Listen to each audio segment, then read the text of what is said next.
this topic maybe was less industrial oriented than the one on Tuesday, but it's not the real explanation, because this topic was actually initiated a very, very long time ago, in 1989, by Paul Clavin, Yves Pomont, and others, in order to improve our understanding of the Ariane rocket engine. You know that former French President François Mitterrand was said to bring bad luck to anything he participated into. And so he insisted that he wanted to see the launching of the rocket, and the rocket blew up in space when he watched it. So a big research program was started to understand why it blew up. Eventually the problem was solved by Linian, which is a very famous scientist in Madrid. And he basically explained that there was a balance between diffusion and advection that maintained the flames pinned where they should be. Then the research project evolved. Some people suggested of finding a way of modifying the structure of the injector of the rocket so that it would be sure to fail. But this was not even with hydrogen, because hydrogen has is such a small molecule, so it diffuses so well that the flame is always pinned. But they suggested a trick to unpin even a hydrogen flame. And well, but this was considered as not real useful industrial research to design something that would certainly fail. So after a few years, the rocket makers declared they were uninterested in atomization, or at least in the kind of atomization that I started doing at the time. And it became a fundamental research program. But of course, atomization has a lot of other applications, for example, for making metal powder for additive manufacturing, for making milk powder. It's one of the most heavy uses of energy, all sorts of agricultural sprays, perfumes, and atomization is really, really very prevalent. I will show you some other applications as we go on. One application we don't want to talk about anymore is thermal engines, because of, well, you say emits CO2 and so on, but in the foreseeable future we're still going to market, industry is going to market combustion engines, at least for trucks, maybe even for ships. So there is still some relevance to combustion engine. So this work was done so there is no beer, so you really see the difference with Tuesday's talk. There is no beer here, but there's a list of the students. The students in red came from India, and most of them were recommended by some of our Indian friends who participated in this meeting. For example, Ahmed Bisil came from Gaurav's group. Yash came from Professor Biswas's group, and also worked with Sakir and so on. This research was really benefited a lot from our interactions with India. Places where atomization occur is natural phenomena related to climate change. And so you see at the ocean-atmosphere interface, on the crest of this wave, the speed is so large that atomization occurs naturally. And so you see this mist of droplets, which are really shear-driven atomization. And there are other droplet formation phenomena, and jet drops, film drops. We talked about that a lot at this conference. And the spume drops are the ones which come from this atomization phenomenon. Another interesting thing is that it's really a kind of a research that progressed at an amazing rate. So here in the top simulation of 2004, this was actually, interestingly, this was done 15 years after the start of the Clavin project. So it tells you how fast it goes. Actually, interestingly, when I did my first simulation for the rocket makers, they told me, this is not what we ask. We ask that you do this with lattice gases. You have done this with volume of fluid, so we'll not pay you. Or something like that. And well, finally, they said, we don't need volume of fluid because we already have volume of fluid in Fluent or something like that. Well, but nevertheless, 15 years later, we did it with volume of fluid. And then it was done by Shinjo in a beautiful simulation. And then by Stephan Popine. And then actually Yash did this during his master program. So you know, sometimes you have master students who do little projects. That was a super little project. It was not the usual internship, but it was a project in a course. So that's amazing. And they did the thing on the bottom right. Actually, the image on the bottom right comes from Stephan Popine's work. And I will show you Yash's work a little later. So you see how fast it goes. Orders of magnitude are gained every few years. Will it continue? I'm not sure. However, Stephan Popine now has a GPU version of Basilisk, so that is apparently speeding up the thing by huge factors. So maybe there is maybe in 2026 we will have a GPU version of atomization. So how do we obtain these results? Well, I was hoping for a few students that might be interested in how volume of fluid methods work, but well, I'll have to do that. Well, there are 4 different problems. The first one is really a computation geometry problem, how to follow an interface. So maybe how to discretize what I have on the board here, these deformations of a curve. The Navier-Stokes equations, of course, surface tension, very important. And was very excited to see the new approach of Christian to stabilize the surface tension calculation.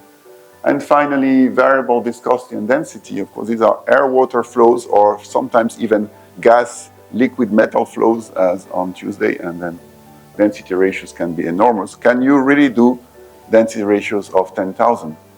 And that was from the start my difficulty with lattice gases and lattice Boltzmann, that they are not really designed to do such huge density ratios. So surface tension, it's very difficult, and the accuracy issues come only from the fact that you need to accurately predict the third derivative. And unless there is a trick, unless you find maybe you can split the primes into computing first the first derivative and then the second derivative of the first derivative. Some kind of auxiliary variables or augmented primes may go around that, but otherwise you really have to be precise in the third derivative. There are 2 formulations, the geometrical formulation on the top and the implicit formulation at the bottom. The implicit formulation is the source of level sets and volume of fluid. This is the source of front tracking methods. This is the volume of fluid method. I don't need really to elaborate on that for this audience. And you have off-the-shelf method, which typically, so I hope I'm not misspeaking of Jadim here, Jacques, but they typically use methods which are already available for hyperbolic PDEs, and other methods that basically use geometric operations. It works. One of the big problems is variable density. And in the past few years, I would say in the past 5 years, it has been considered that we are essentially solved the problem of variable density using momentum consistent method. And maybe the focus is going back to surface tension. But I can show you this. I will skip that then. So the focus maybe is coming back to surface tension compared to the focus which was on large density ratios before. So let's go back to the real topic at hand. This is a sketch of the Grenoble planar experiment. This sketch is very important and we have to come back to it. So you have a reservoir containing water, flows into this device. There are tranquilizer elements here and there. Here you have the gas and the water are mixing. They're separated by this separator nozzle. And you have this 150 micron lip here. And you have this instability happening here. So the lip here is important for several reasons. One is that it controls to a certain extent the lip thickness of 150 microns controls to a certain extent the instability, so the wavelengths that you're going to observe here. The second is that this famous joke I told you at the beginning, how to make a rocket that would not ignite. Well, it would be designed by having something even thinner than 150 microns. Actually, Linian's work showed that the pinning of the flame depended on this thickness. So it's yes? Okay, so in order to prove that this thickness is relevant, Linian made a matched asymptotic expansion and not a computation, numerical computation. And so this is a simplified sketch of the Grenoble setup. So it's quasi-planar. It was not quasi-planar at the beginning. The work initiated by Émile Hopfinger, Juan Lacheres, and Emmanuel Villermo and Alain Cortelier was done on round jets. And then Ludovic Reynal, in his thesis, simplified it to a planar jet, which allows for a more in-depth investigation of the wavelength. To investigate the wavelength, we need stability theory, so a little bit of an excursion into stability theory, a la Uher and Mankiewicz, with absolute and convective instabilities. So what are absolute and convective instabilities? You have an absolute instability where any perturbation put at the origin here propagates both forward and backwards in space, that is both downwind and upwind. Imagine you have wind from the left to the right, and perturbations don't follow the wind, but they also go upwind.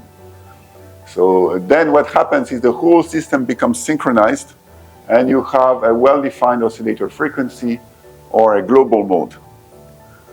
When you have a convective instability, you basically have an unstable region propagating downwind, and it becomes a noise amplifier.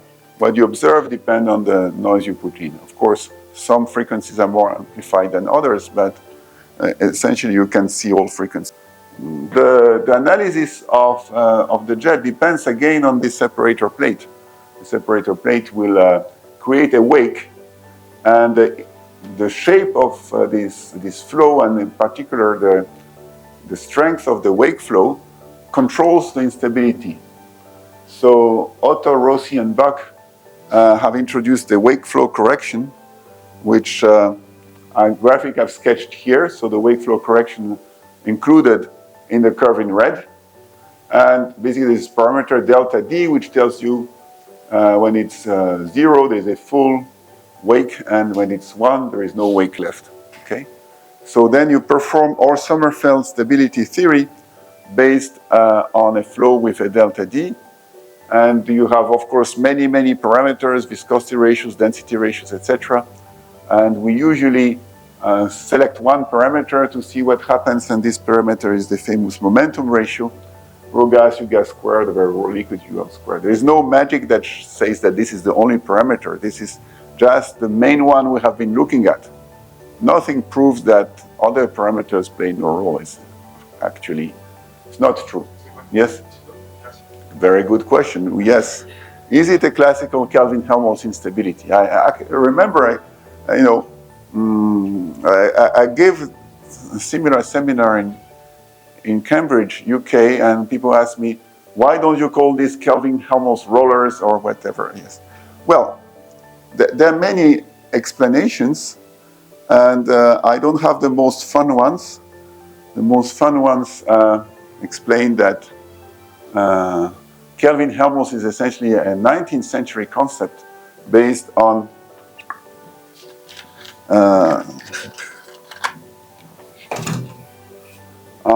this type of velocity profile. Then when you go to the 20th century, you get this type of profiles, and yes, but it has, in the context of, say, atomization, it was, and with surface tension. You can also solve this analytically with surface tension.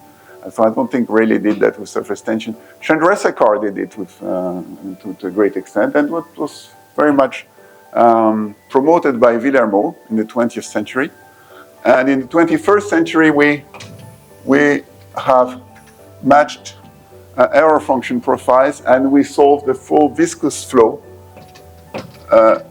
We have a non-zero viscosity, including for the evolution of the perturbation. And that was studied by Otto, Buck, and others. And also Onara and Gordillo and a whole bunch of people. And finally, Matas, most recently, studied this viscous profile. So Kelvin-Helmholtz, I think, is more like this. This is more like, it is also Kelvin-Helmholtz, but it is important to notice that it is a viscous analysis of Kelvin-Helmholtz. I'm not sure I understood your remark, but yes, it is true that viscosity creates the profile, absolutely, but then it's analyzed in an inviscid manner. But if you zoom on this section here, you have a profile with two slopes, and this was studied by you, John, and Thomas Buck has shown that you can merge, you can find a mode that you identify with this, that you can merge as the Reynolds number increases into the other modes. He has studied the evolution of a mode which scales with the viscosities and the shear rates. So his 2005 paper is excellent from that point of view. So, yes? Yes, Squire has studied the Kelvin-Helmholtz type of thin liquid sheet. So I think there's a single interface, of course. So he has two interfaces, and he shows that there's a sinuous and a varicose. And then the correction for that would be to have the viscosity, so you have a boundary layer now on the gas phase and in the liquid phase. And so if you look at the stability, then you have the Kelvin-Helmholtz type of stability. And then when you have the viscosity, because of the boundary layer, it dampens, but you get a growth rate which looks very similar, but it's about half of that for air, water. Yes, indeed. The thin liquid sheet was ahead of the jet, because in the thin liquid sheet, people have started earlier to take viscosity into account. There's a famous paper by Lee and Tankin, which took into account the viscosity. And so I often argued from that paper to say we should take the viscosity into account. Thank you for mentioning that. Compared to experiments, so here on the left, on the top here, you have the experimental power spectra. So you have these, all of these frequencies have energy, which means you have a noise amplifier. And here you have a single frequency, which means you have an oscillator. So we have an absolute mode here, and convective mode, and some in between. And the prediction of the transition from convective to absolute is given by these vertical lines, by theory. So, and this delta D again is the wake coefficient. So if you assume a large wake, you get a transition at relatively low values of this momentum ratio M. And so then you get a good agreement between experiment and theory here. And now the only thing missing here is the numerics. So let's compare. The numerics were difficult at the time because this goes back 10 years now. You have to run the case for a long time in order to have some accuracy in the definition of the frequency. So you have to run a large number of characteristics times. Here we had 7 characteristic times, so we have an accuracy of about 15%, which is essentially the difference between this peak and the theory, and also the experiment here. So it's a relatively good agreement. The story is not finished because Matas has shown that the frequency depended on the level of turbulence upstream. So remember, you had these tranquilizers in the experiment, so the actual work of the tranquilizers influences the exact wavelength. But the theory still works well, and it was extended by Yue Ling to 3D, to these numerical simulations were in 2D. Now we have numerical simulation in 3D that also show agreement with the theory. And this shows some indication of the effect predicted by Matas. So we sort of understand better the 2D, the wavelengths, the longitudinal wavelengths. And what we don't understand yet is the 3D. And in particular, we don't understand how 2D waves or sheets break into ligaments and droplets. There are basically two things we can see, observe, that somehow we create a cylinder, or maybe this cylinder is attached to the sheet and it breaks into droplets by the Rayleigh-Plateau-Savart instability.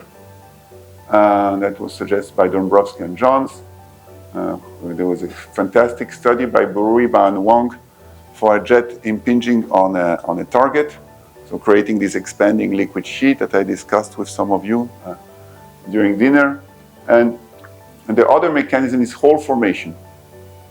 And there's something very interesting is that it's difficult to tell from experiment how prevalent each mechanism is. It's also difficult to say from numerics, of course.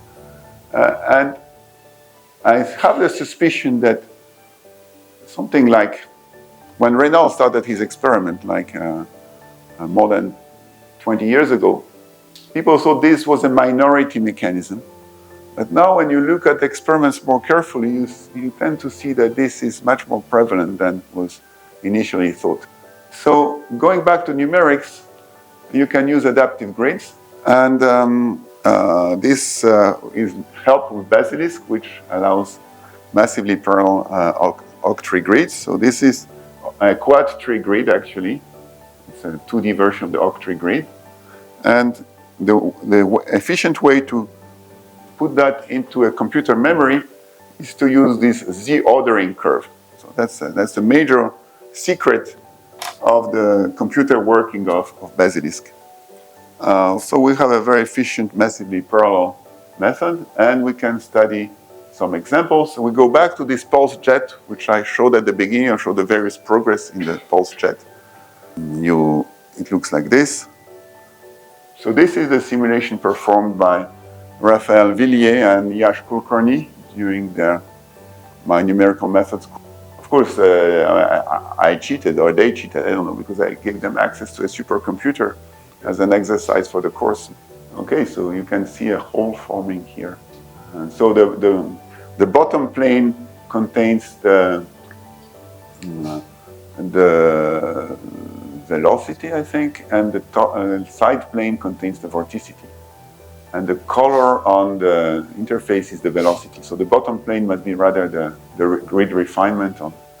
This is, again, the jet, the static version colored by the axial velocity. So this is equivalent 4 trillion cells, but since that image was created, we had even more resolved simulation. So it is the ratio of nozzle diameter to smallest grid size is around 910, which is 6 times more than the previous study. So once we have something super detailed like that, we have a lot of data. We have important statistics. And what we see is that we are unable to obtain statistical convergence. This is very embarrassing.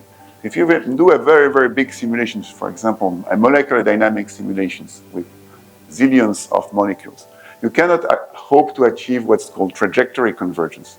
You cannot, when you refine your grid or when you reduce your time step, you cannot hope that the trajectories, the actual states you observe will be the same.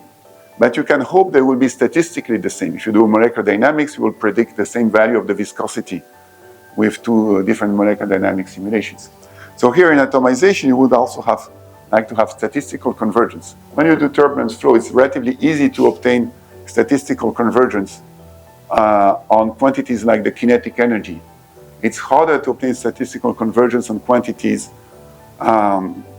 like the dissipation or the entropy. And so people who have delved in turbulent flow know something about that. And so it's hard also to obtain a Kolmogorov spectrum converged down to the Kolmogorov scale. But if you do get a cosmograph spectrum down to the cosmograph scale, then you can say I did a DNS. I did a good job because I have all my statistical quantities are converged down to some scale, some viscous scale, and some cosmograph scale. Now, it's not possible in atomization. The equivalent, I think, of the cosmograph spectrum in atomization is the distribution of droplet sizes. So that's the cosmograph spectrum of atomization. So what is the probability of seeing a droplet of each size? Same as what is the probability of seeing a vortex of each size, which is the cosmograph spectrum.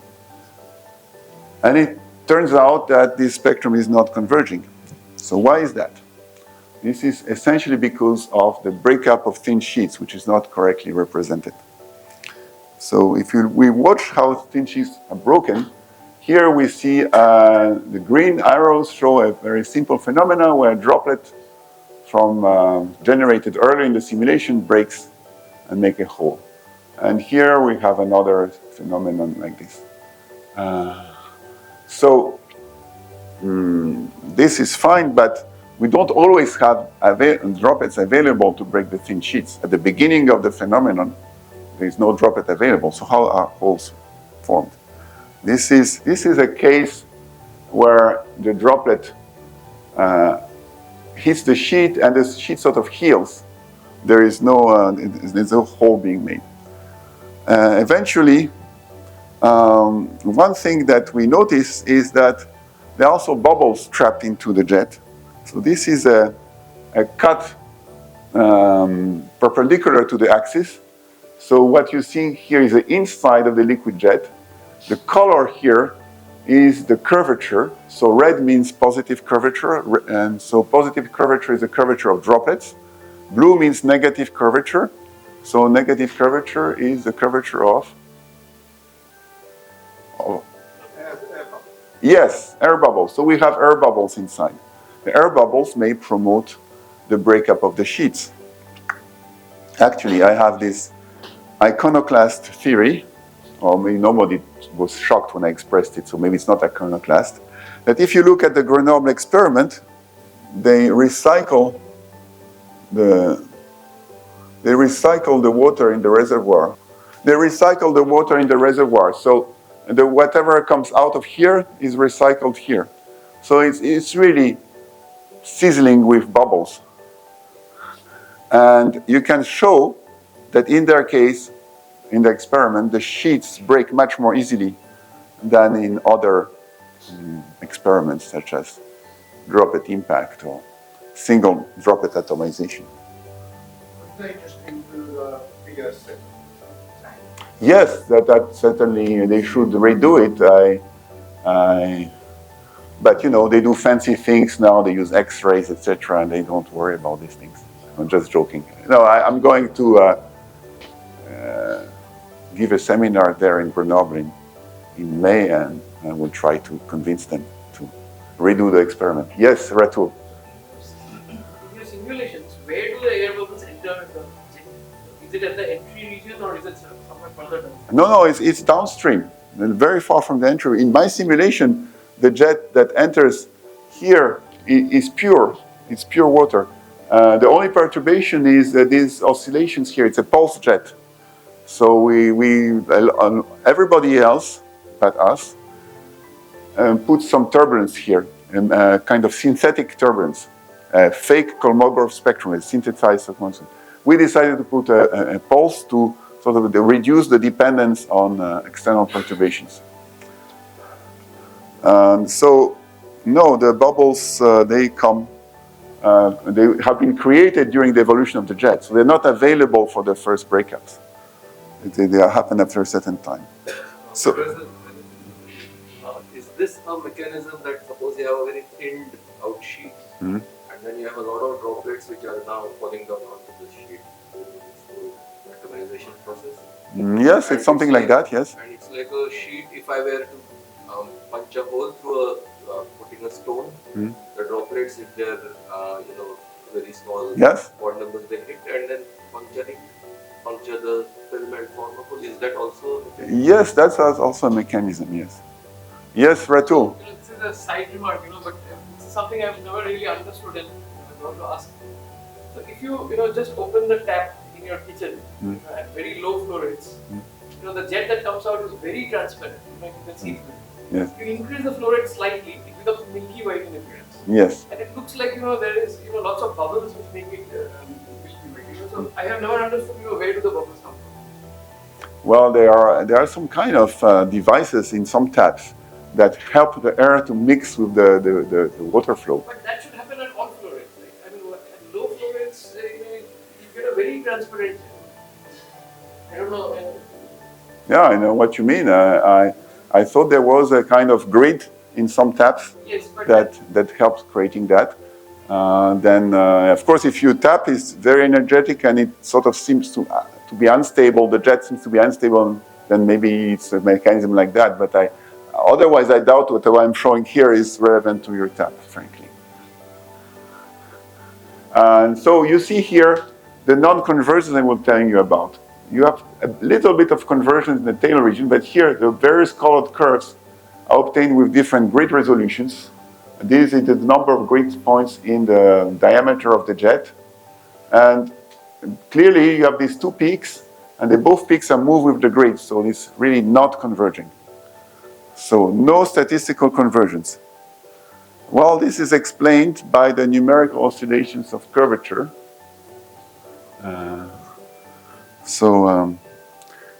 You see this here, this interface, this white interface is colored by curvature again. And you see this red and blue noise. And if we zoom, we can see it a bit more in detail. Of course, here this ligament is not so noisy, it's mostly red, so curvature is normal. But in this region, we have lots of oscillations. And these oscillations are usually the precursor of a breakup that you see here. Can look at this again in several views. So this is again the curvature oscillation, and here you see just the interface in colored by now axial velocity. So you can see the interface is a bit crumpled before it breaks. So the numerical oscillations of curvature correspond to this crumpling. And then you see breakup, and it usually results in a network of ligament. The network of ligament may be actually observed. It could be physical, that several physical holes form, but here it is numerical. Now, what is this due to? In the volume of fluid method, you have something called the height function, which is something which is used to compute the curvature. And the height function method doesn't work when the sheet becomes too thin. When you have less than one full cell in the sheet, the height function method doesn't work anymore. And so when the sheet becomes narrow of the order of the... No, it is a very dirty method. It's really very bad. And I invite everyone to improve on it. It's easy to improve because it's so bad. We don't conserve the volume, we don't conserve the energy, we don't conserve the momentum, we don't conserve anything. We make very rough cuts, so we create sharp corners. It's awful. It doesn't really work, but it works a little bit, okay? Okay, so we applied it first to the phase inversion case that I'm happy to say I have a paper with Jack on this thing. And so we show you the phase inversion. So phase inversion is atomization in a box. No, the same way that Rayleigh-Bernard is turbulence in a box, phase inversion is atomization in the box. So we have a lighter fluid on the corner. It's some kind of not too viscous oil and water. Oil is lighter than water, so it rises and atomizes while it rises. I want to see it again. I'll show it again. So it gives this very complex flow.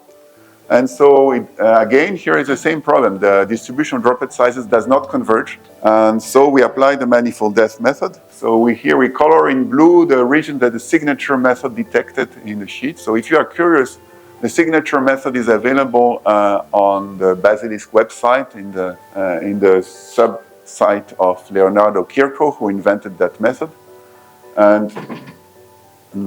And now you see you have to exclude the end rim, or this is obviously excluded. Maybe there's some glitches. Anyway, you find this blue region and you make holes in it. This is what it looks like seen from the outside. And then we look at the distribution of droplet sizes of the phase inversion case. Here are the two resolution, 1500. And in the left, we don't apply manifold depth. It's not converging. The orange and the blue do not superpose. On the right, the orange and the blue superpose. So we have some kind of convergence of the droplet size. That was the first application of manifold depth. Now several groups have applied it. The group of Wouter Mustert in Oxford has applied it to droplet atomization. I think maybe Yue Ling also applied it. And so we decided, okay, we couldn't leave this like that. We'll apply it to the jet breakup. So this is the result. So here we have in green, blue, and red 3 grids of increasing resolution. But in each case, we keep the critical size at which the manifold depth operates the same. So the level is the number of times you subdivide by 2 the octree grid. So it's the power in the power of 2 that defines the grid. So 2 to the 15 is the number of grid points in the delta 15. And 2 to the 12 is the number of times you have the critical sheet thickness. And we see that the distribution now superposed down to a critical thickness, approximately HC, down to the distribution now superposed. And you see the most resolved one superpose better, the blue and the red superpose better than the green. So as you refine the grid, you converge better. But you still don't converge in this region. These are the very, very small droplets which are smaller than the grid size. And these are not well converged. And they are some may be a bit bigger than the grid size, but they are smaller than the critical size. The critical size, the size at which you break these sheets. So if manifold depth was really working, it would also converge the droplets smaller than the grid size, because it was smooth. You could follow smoothly the situation afterwards. But it wouldn't produce small droplets. But as I said, there are sharp corners. There is maybe also the frequency of manifold depth has to be controlled, and it's hard to control the frequency at which you punch these holes. So that creates a number of small droplets. There's also physical production of very small droplets. When you break a ligament, you create these sort of satellite droplets. So if each time you have a ligament breaking, you have one satellite droplet, this gives you a number of droplets uniformly distributed also in the small scales. Long live India and France friendship.